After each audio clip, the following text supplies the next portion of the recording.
Hello, it's Sunday, October 1st, 2017, and as of this recording, I'm still depressed, but I'm not dead.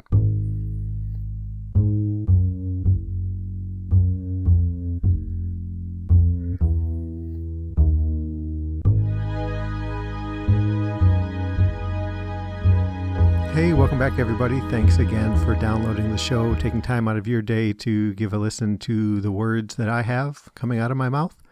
I do appreciate it so very much. So I was just telling Nora yesterday how really amazed I am at the number of people who listen to the show, who reach out to me. It's really fantastic.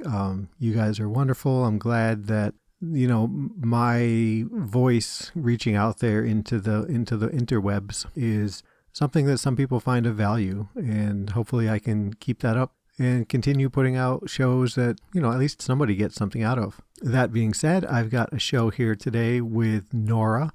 We recorded it last night. I love it when I get Nora on the show. I think I really like the insight and the perspective that she brings. And I get quite a bit of feedback saying that you guys like it too. So it's a win-win, I say. Before I get into that, let me remind you how you can get a hold of me. You can email me, jamoalki@gmail.com. Facebook.com/jamoalki, @jamoalki on Twitter, www.jamoalki.info. That's JAMOALKI. And also there's that handy dandy text line, 248-648-1419. Drop me a line. Let me know what you think about the show. Let me know how you're doing. If you got any other questions for me, that'd be great. Yeah, just reach out and say hi. That'd be wonderful too. And the one last thing is to remind you all to head on over to iTunes or wherever you get the show and give me a good rating. That would be wonderful. I'd be very appreciative of it. And others who are trying to find shows to listen to about depression or maybe suicide will have a better chance of finding the show when they do a search. So give me 4 stars, 5 stars, hell, give me 20 stars. I don't care. Yeah, that's it. The pandering is over, and let's get to the show.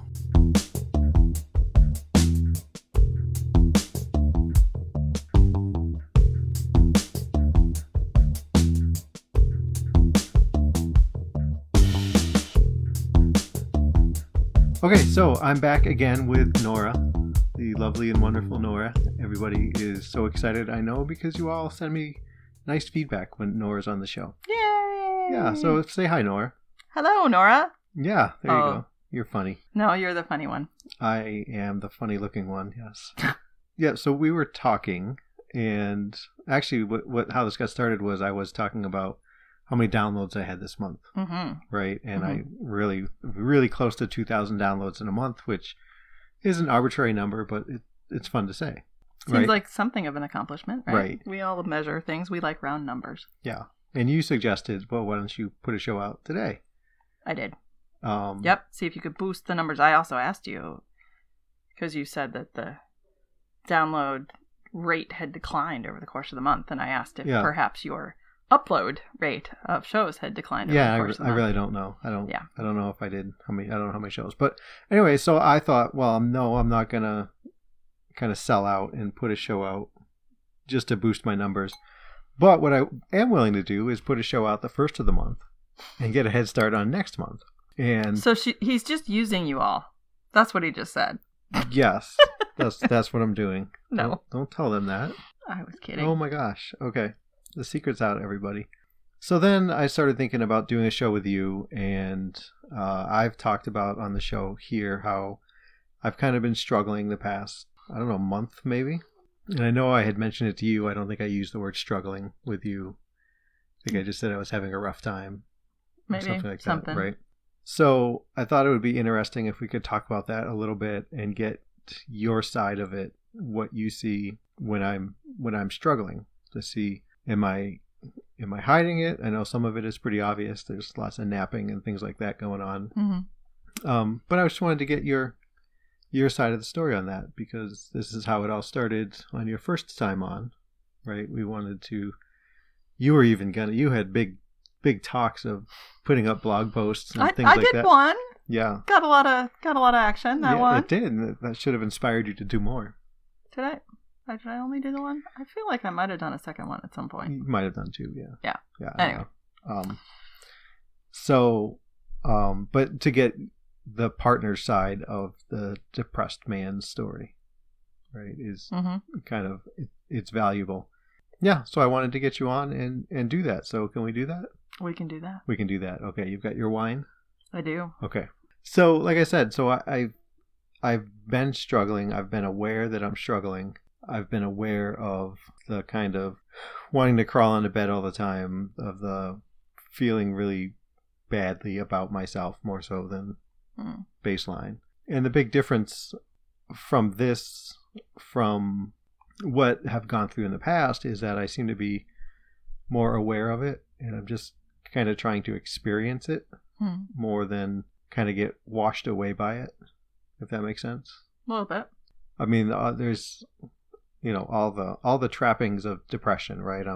My sleep is really funky, but it's been funky for a while. Your sleep has been funky for a ridiculous amount of time, and I really don't like that. Yeah.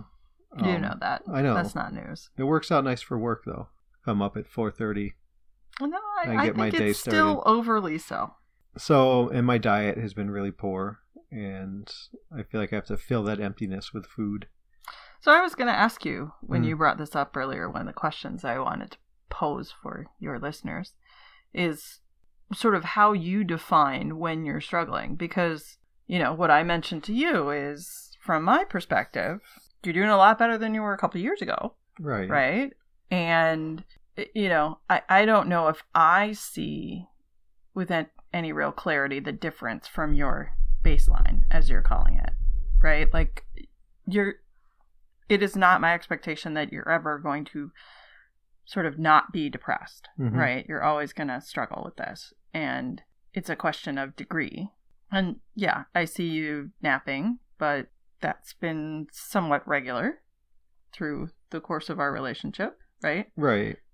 The things that I guess I see that are different when I know you're doing better, which is slightly different, right, is you tend to get serious about eating more healthfully, and you tend to start going to the gym. But I think that, like, from the really good to the sort of moderate, I don't know that I have a lot of other cues for when it's on the lower end of that scale or the better end of that scale. You know what I mean? Like, yeah. If you're on the verge of getting back to good, or if you're right heading downhill quickly. So that tells me a couple things. One is that I am successful in buffering you from it. Not that I necessarily want you to be successful in that. Right. But, I've committed, I don't know if I've committed, I think I have openly to you, but to myself, that if I got to a bad spot, that I would talk to you about it.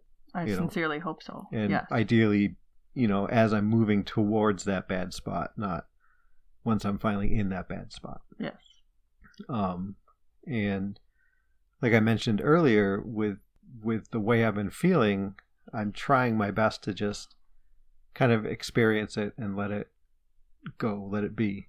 But is that as opposed to sort of almost, I don't know, this is going to sound totally hokey, but sort of embracing the darkness and...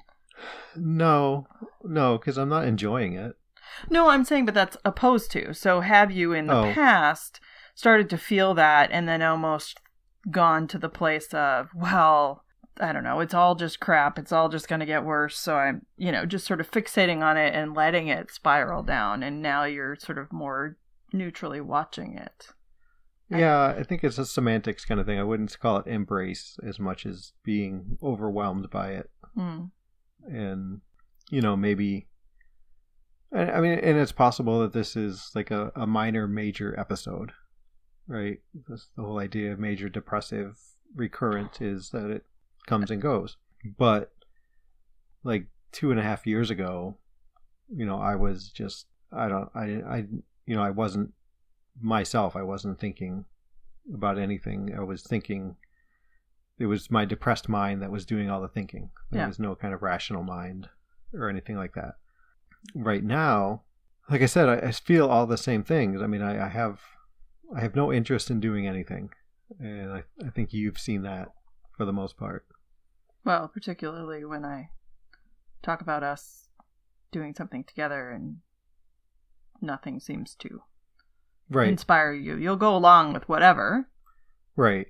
For the most part, but right, but you're not excited about doing anything. You're not specifically interested. Yeah.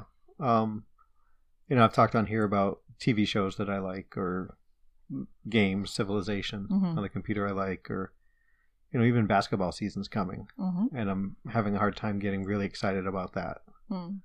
Somehow I don't know how I managed to read that book that I was reading, but the John Sanford book. Yeah. And I've gone through my book again, but I think some of that is just passing time. You remember the last time I made bagels?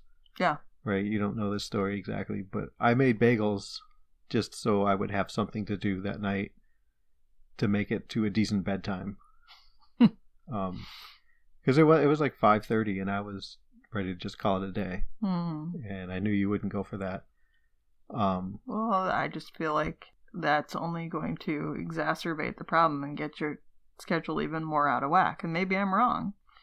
That's what it would do to me. Yeah.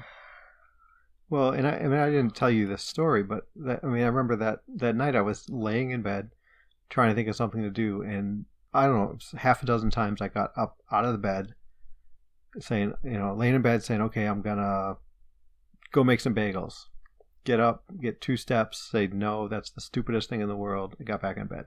And then there was something else I was thinking I would do, and I would get up and have my hand on the doorknob and say, you idiot, that's stupid. And I got back into bed. And that was... So, why does it matter if those things are stupid? It just does. That's the depressed side of me saying that, that's stupid, you're stupid. Stupid to whom? To the world. But the world doesn't know whether you're making bagels or laying in bed. Yeah, but the world is like... not like all 7 billion people are looking at me. The world is just like subjective. The world, just that it's stupid. So, which really means JP thinks it's stupid. Yeah, because nobody else is involved in this. Okay, equation. you wouldn't stick a thumbtack into your thumb, right? Not intentionally, no. Right, because it's a stupid thing to do. Well, it would hurt. Right. Okay, so you wouldn't do it because it would hurt, not because it's a stupid thing to do. Well, yeah, the pain would be the bigger deterrent. Okay. So, I don't know. You wouldn't go running through the sprinkler in your work clothes. Right. Right? Because that's stupid. But there's always a reason it's stupid. So that would be stupid because maybe those are dry clean only clothes and I would damage them. Not my clothes, but in theory, right? Or maybe... whatever. There's right. I guess I don't have a good explanation for it. Then it just is. It just not empirically, but it feels empirically stupid. So why do it? I get sometimes when I go walk for bagels, I get halfway there and think, God, this is dumb going to get bagels. And by that point, I'm halfway there, and I was like, well, I might as well just keep going. And I know that I'll keep going and I'll eat a yummy bagel, but yeah, I'll go through that. But there's lots of things that all of us do that are meaningless activities, right? I mean, what have I done all day today? I've spent an incredible amount of time watching brainless television, like really brainless television, while I work on my blanket, which costs far more and takes all this time than going to the store and buying a blanket would ever do. Right, but you enjoy doing that. I do. I'm getting satisfaction out of that project. So that's a hobby, and that's the purpose of hobbies. Hobbies can be inexpensive, hobbies can be expensive. But many people could argue that that's stupid, right? Sure. So I'm just saying, like, part of it is within ourselves, we decide, okay, maybe it is stupid, but I don't care. But I'm going to do it anyway. I don't do that. With anything? No, I mean, if it's qualifies that it's stupid, which is an offshoot of me being stupid, then no, I don't. I guess I don't. That second thing you just said is one of those things that has baffled me the whole way along. Well, I know, and it's hard to explain, but it's just what my head says. Right. But empirically, if we're going to go empirically and scientifically, like, you're not stupid by the world's definitions, right? You managed to get a college education. You have been reasonably successful at being a contributing member of society, right? I think if you took an intelligence test, you would not come out on the bottom end of the spectrum. No, probably not. But it doesn't change. It doesn't change how you feel. Depressed mind is just that. Mm-hmm. And it's fact in my head. Oh, one thing I should tell you, I've been trying to make a change from calling myself a jackass and an idiot to being silly when I do something wrong. So you're trying to change the language because maybe it changes the... Right. It's very difficult, and a lot of times it's you're an idiot, and then, oh, no, wait, that was just silly. But I'm trying. I'm working on it. Changing habits is known to be a really difficult thing. There's no question about that. And that's a long-standing habit that happens in your brain. Right? Yeah, it is. Okay, so you said you wanted to ask me some questions. Well, one of my questions was going to be about, like, how do you define it? So... Well, okay, I didn't finish that up. I mean, we mentioned things that aren't interesting to me. Mm-hmm. Basically, from the time I wake up to the time I manage to get to bed, all I want to do is have that day end. It doesn't make sense because I want to go to sleep just to end the day, but all that's going to do is wake me up the next day to start all over. Mm-hmm. But, that's pretty much my mind is on that entirely. If it's a day I'm working, then I know I got to go to work, but even while I'm at work, I'm thinking, geez, I can't wait to get home and go to bed tonight. And so that's something that I know is that's what I want to say. It's a symptom of, the depression kind of driving a little bit. And the eating thing and the overall well-being thing. The one thing I have maintained, though, is brushing my teeth, thanks to you. So I still do that. I probably don't shower as much as I ought to. Meh. But I blame that on getting up at 4:30 in the morning more than anything. Well, you don't smell, so you must be true. Doing okay. I use good deodorant. So 72-hour stuff all the way. I feel it in, like, communicating with my girls, right? It feels like a chore right now to communicate with them. And because your presumption is that you're annoying them or something instead of thinking they really want to hear from you. Yeah. Right? Yeah. But part of this kind of being up on it a little bit is I have messaged them. I haven't waited to hear from them, which I probably would have done 2 years ago, even when I first moved out here, and it was really, really difficult for me to be away from them. It was difficult for me to reach out because I didn't know, I'm a poor conversationalist as it is, but when I'm feeling really depressed, it's literally cannot think of a thing to say. Mm-hmm. And if I can think of something like, hey, how was school? I know I'll be lost no matter what the answer is. I won't know how to follow up on that. So, I mean, I assume if you knew the answer to this, you'd have figured out a way to leverage it. But do you see anything that sort of makes the difference that helps you shift out of these? Because they do ebb and flow, right? And so obviously it's not always this way. Right, but you're asking if I can think of something to do to kind of help move it along. Or something that makes the difference. I mean, there's a part of me that it's a catch-22 because not being interested in anything, which I do know is a sort of known, understood symptom of depression. It's on the whatever Q9. PHQ-9. Yeah. Right? It's little interest or pleasure in doing things. Mm-hmm. That's straight up on that form. So it's obviously a known factor in depression. But it feels like a catch-22 because maybe if there was something that was of interest, then you wouldn't be so focused on just ending the day because there would be that thing. Right. So like if I was hooked on Civilization again, which can be a what do I want to say? It's a habitual kind of game. Yeah. It can be. A little addictive. And it's turn-based, so you're always like, oh, one more turn, let me see. In fact, that used to be on there. When you would click to end the game, it would say, oh, no, wait, one more turn. Mm-hmm. Like, well, and that is on, isn't that on if you win at the end? Win the game? Yep. Yeah. Yeah. So, then I could fixate on that, but I think it would just be I was fixated on that, and everything else would still be the same. But at times, it feels like you've been, I don't know, fixated on something that created more good karma, if you'll forgive the hokey expression, right? But whether it was working on your book or whether you get into that phase of I'm going to eat well and exercise and do these things.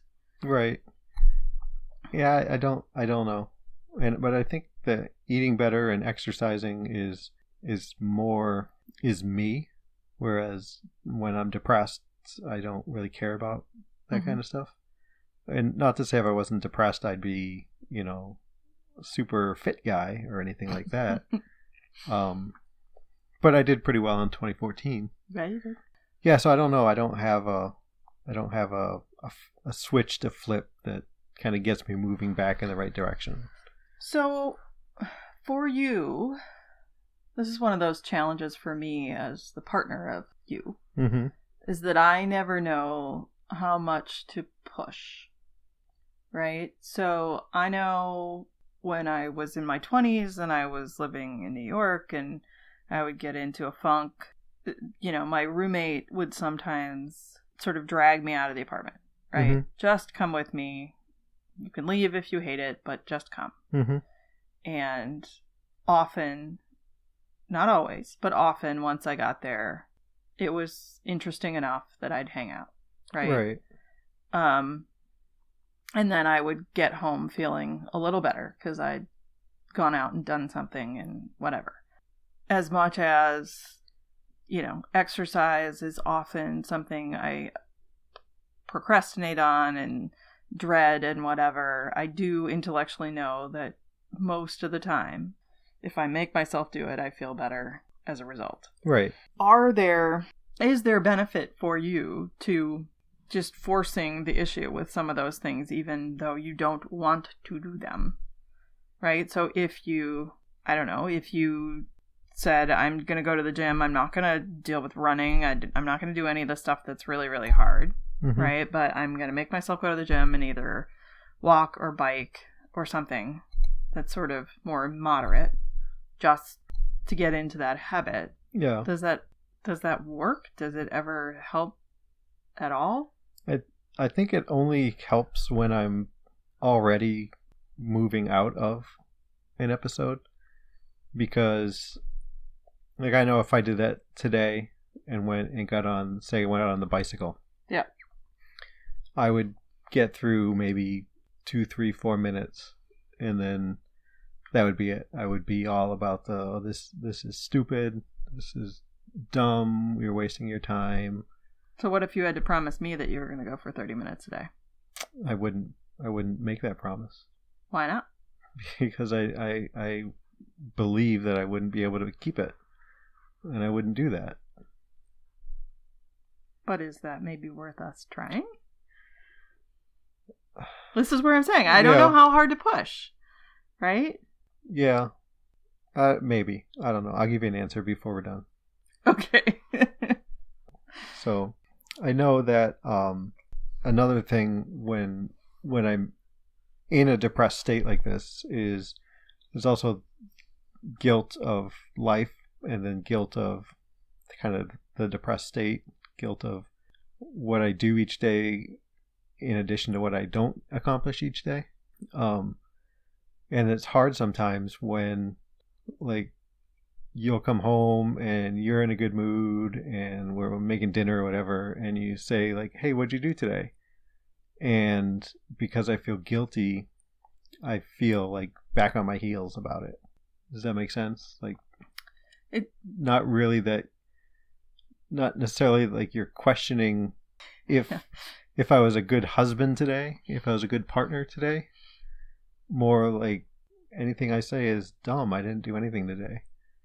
And I don't want to say that to you. And I want you to know that for me, that is about showing interest in you. Oh, I know. And how you're doing. And I have no expectation or preconceived notion about what it is you were supposed to do, right? There's not like well, did you get these 6 chores done? Because otherwise, right? Well, but I'll be honest, that pops in my head sometimes. Okay, so that is never, ever, ever. I'm just going to tell you flat out because you clearly need to hear it flat out, right? That's never, ever it. I know it, but I know it, but my depressed mind doesn't know it. Mm-hmm. And, this was a bigger problem in my previous marriage, right? It was even harder for me because I was doing some of the same things. I was depressed before I knew I was depressed. Mm-hmm. And that's pretty obvious the more I learn. It's not a scary thing, but it's kind of frightening. And even if I had a day like, hey, I reworked my book, I went to the gym, I did laundry, cleaned both bathrooms, and I still got 6 hours of work in, I still would feel like, okay, what did I do today to show that I did something today? Wow. Yeah. So that's the thing. That's a real thing. Well, I believe you. I absolutely do. So what about work? So, you didn't work for a while. Right. And a long while. You spoiled me. Well, I think that was important for your health. And I honestly, part of the reason I started encouraging you to think about working again was also for your health. Because my thought was that you, in these times when you have self-criticism, right, would beat yourself up for not contributing financially, for not sort of having enough that you could offer your girls or, share in financial things for your girls with your ex or what have you. Right. And that at some point, not having the structure and routine of going to work would leave you on your more depressed days, literally having nothing to do, right? Like you had no reason to get out of bed because there was nothing that had to get done, right? Right. So, and I have felt like going back to work has been fairly neutral in my observation. Like, I was worried about it stressing you out, it sending you back into a significant depression, whatever. I haven't sensed that it's necessarily caused that level of issue for you, but I haven't necessarily seen it help either. Yeah, I don't know, it was hard when I first went back because super self-critical about needing to know everything. And I still am. I mean, that part, that's unlikely to go away until I figure out how to think about it differently. Mm-hmm. But as kind of the weeks went on, it's been unhelpful to me in that I feel like I've got 8 parcels of like attention to give to things, right? Okay. And work takes up 4 of them, and so now I've got 4 parcels left over to think about, cleaning the house or cooking meals or food to have or what's going on in the boy and girl's life or what's going on with my girls. Mm-hmm. And I haven't worked that out yet, and I constantly feel like I don't have a handle on what's going on inside this house. And not that I was ever a wizard, but I just felt like I had a better handle on it before, because you could give it your entire focus, really. Right.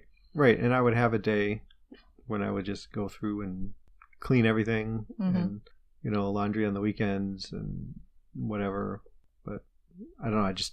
That's been tricky for me, but I don't think that's unique to being depressed. I think no, lots of people go through that. Well, and I mean, I think just like you say, you were spoiled by me in terms of not working. I was spoiled by you because I didn't have to think about any of that stuff. It magically happened. Right. Right? The magic of JP. So I certainly can own or help with a lot more of that than I do, but I haven't reformulated that habit. I still tend to depend on you. Well, and to think about that stuff, even though you are working. Right, but I mean, in my mind, I should still be able to handle a lot of that. Where it gets tricky is dinners and like if I were to start exercising or if I were to start doing something after work, right, and going to the gym for like 2 hours, and then still being on the ball enough to have dinner prepped or whatever, because we also have more stricter dinner guidelines now with the boy with the diabetes and eating by a certain time. It's just something I have to work out, because I mean I've like most people, I think I've got more time available to me than I use it right. But that's something too that I think we could share. I mean, maybe the deal is we carve out an hour every weekend to do meal planning for the week, and we figure that all out ahead of time so that it's not you having to come up with and source everything for the meals. It's, we know what needs to be gotten. We can shop for it, and maybe some of the stuff could be prepped by me or by the boy himself. Right. I had to do a lot of helping with meals by the time I was his age. There's no reason we can't start to ask him to engage on some of that stuff, right? Okay. So we're kind of getting to the domestic household podcast here. But I'm thinking of it from the standpoint of, your criticism of yourself and wanting to be clear that some of the things aren't yours to do necessarily, and so I don't want them to be sources of you beating yourself up. Right. Okay, did you have any other questions? I don't think so. You don't think so? Okay, one thing I did want to ask you is, because I haven't asked you yet. This is the third time you've been on? Fourth time? I don't know. But how are you doing? It's an interesting question. I don't know if I'm oblivious or I've just gotten comfortable with things or what, but I mean, when you first moved here, when we first got married, all of those things, when I would go out of town, right, I worry every time a lot about your safety and about what was going on with you and about how much more depressed you seemed to get when I wasn't here. Or maybe it was just that you didn't have structure, and so it was more obvious. Maybe you weren't more depressed, but it was more obvious that you were depressed, right? Yeah. Whatever the case, I used to have a lot more anxiety about that. And that has, it's not gone entirely. I have moments, I have days, but it's certainly a lot less than it used to be. Which is good. It is, as long as it's not a case of me being oblivious and you needing me and me not reaching out to you, right? Right, but if we're talking about anxiety about it, less is better. I think that's pretty safe to say. And yeah, when you go out of town, then I pretty much am more just a kind of heap of JP on the floor, right? And only because so much of what I do every day is because of or for you.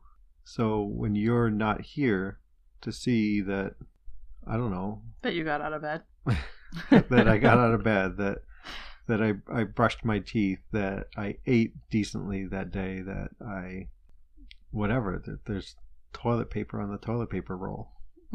Anything like that. None of that is important to me on my own. Because you don't think you're worthy of taking care of. Right. So if you're taking care of me, that matters. But if you're only taking care of yourself, then it doesn't matter. Yep. I don't like that. That's who you married. I know, but I'd like to find a place where you can find more value in yourself. Because I see a lot of value in you. You know? Yeah, you keep saying that. I keep meaning it. Well, okay.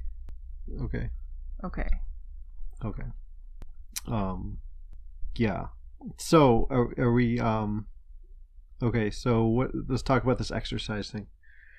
What do you want, what do you think I should commit to? I mean, I've already, taken up walking in the morning when I wake up, right? Yeah, which is good.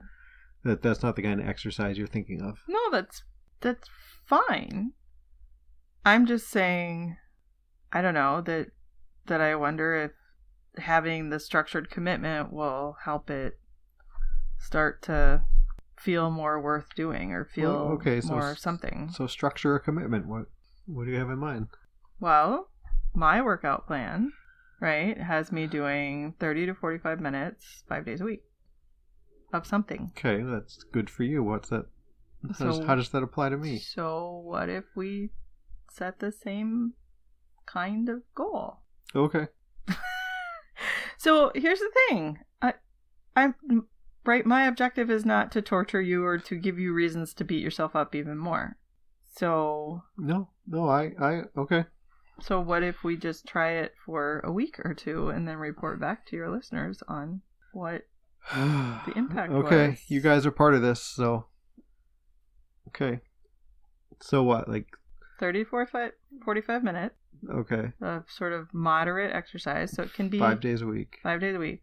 It can be walking, as long as you're, not strolling slowly, right? Yeah. Okay, so walking won't count right now. Oh, really? Yeah, because getting steps, because I set for myself I wanted to get my step goal. Which is something, actually. That's more than you've been doing, right? Right. But when you get up as early as I do, things don't open for a while. Yeah. So if you're walking somewhere, it doesn't help to walk quickly. Oh. Otherwise, I'm just laying in bed longer, tossing and turning, and worried about waking you up. Hey, you know what? What? The gym's always open. Yep, it is. So that could give you somewhere to go in those early mornings. Okay. So let's get a commitment from you. What can you do for the Depressed Not Dead podcast? Oh. And or blog? Well, what did you have in mind? I don't know. I think we should have. I think people should hear from you twice a month. Oh, twice a month? I was going to suggest once a month. Twice a month. Whether it could be a blog post and you come on the show, or once a month. I was thinking once a month I should be on the show. Okay. Because, some months I travel a lot, and so twice a month sounds hard. You can blog from anywhere. Okay, once a month. Okay, it's a start. Okay, folks, you heard it. Once a month from Nora, 30 to 45 minutes a day from me. 5 days a week. 5 days a week. So well, I might as well do it every day. No, you can take rest days. Yeah. You can. Okay. But then we also said we'd report back, right? Okay. So how many weeks until we report back on how that's going? Well, I think it should be a month. Oh, right? Okay. I was going to say sooner because that means you don't have to commit for as long, but... Yeah, but you won't have held up your end of your commitment within a month. Okay. Maybe. Okay. Sounds good. Okay. Well, I think that's enough. The boy's going to be barging in soon. Getting ready for bed. I should be getting ready for bed. That's past your bedtime, isn't it? It is. Yeah, it's almost 9 p.m. Mm-hmm. Okay, so anything else? No? No, I should just say in front of all your listeners that I love you. They know that. Still. Okay, so then I will say once again thank you for listening, and everybody be safe and be well.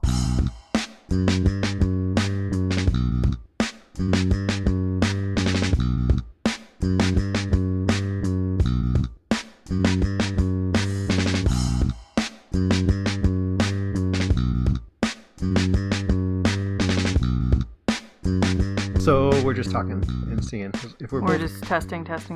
Yeah, if we're both quiet, that's okay. Because then you can just crank the whole thing up. Yeah. So they don't look radically different to me. No, not really. So I think we'll go with it. Okay. Okay. Space pod to the rescue! Space pod. Well, I need a pillow now. Okay. Whatever's gonna work for you, sweetheart. Well, at least I don't have you talking into my box. What? My little soundproofing box thing. Oh. Yeah. Is that the next step? No. Oh. Okay. No.